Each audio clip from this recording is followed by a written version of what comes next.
Bienvenue sur cette vidéo, on va observer un nouveau logiciel, un logiciel de dessin.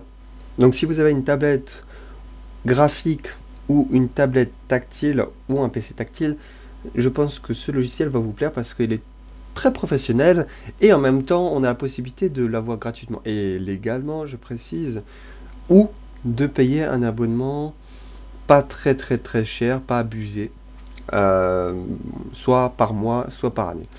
Ce logiciel dont je vais vous parler, c'est Sketchbook. Il est édité par Autodesk.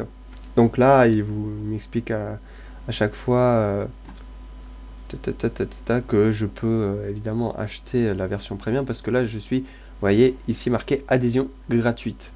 Donc, c'est un logiciel qui est assez sympa, surtout quand on a une interface tactile, hein. Il se télécharge sur leur site officiel. Donc si je tire, voilà, ici.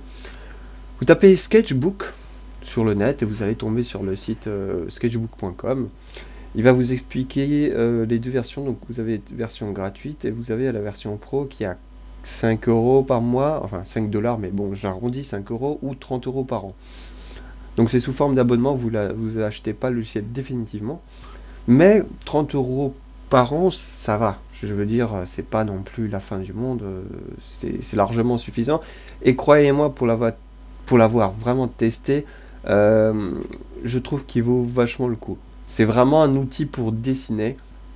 Alors, il est peut-être moins complet que Photoshop, mais Photoshop, c'est destiné à peu près à faire tout et n'importe quoi. Autant bien l'édition, la photo, les animations, de la 3D. Oui, avec Photoshop, on peut faire aussi un peu de 3D.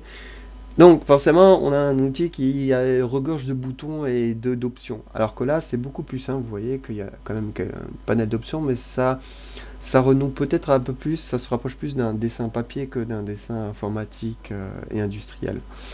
Donc c'est plutôt bien, il y a pas mal d'options, je ne vais pas toutes les présenter. De toute façon, vous pouvez le télécharger et le tester vous-même légalement. Donc autant à ce que vous arrêtiez la vidéo tout de suite et allez le télécharger. Pour l'avoir testé sur une tablette graphique, ça vaut le coup. J'ai pas vraiment un skill parce que j'ai plus l'habitude d'avoir il faut quelque chose entre le main à toucher et un bout de papier sur lequel je puisse agir. J'ai pas vraiment l'habitude de tout ce qui est informatique quand il s'agit de créer du dessin. Voilà. Donc j'ai pas pu faire quelque chose de très intéressant, donc je pourrais pas vous montrer des dessins qui vous excusez-moi, qui vous décrocheront la rétine. Quoi qu'il en soit, je ne peux que vous le conseiller, vous savez où le télécharger, c'est tout à fait légal. Ce qu'il y a de bien aussi, c'est qu'il peut prendre en compte le PSD, le format PSD, le format TIFF et tout plein d'autres formats que j'ai oublié. Et parce que je ne me suis pas intéressé plus que ça, mais vous pouvez aller voir tout ça de vous-même.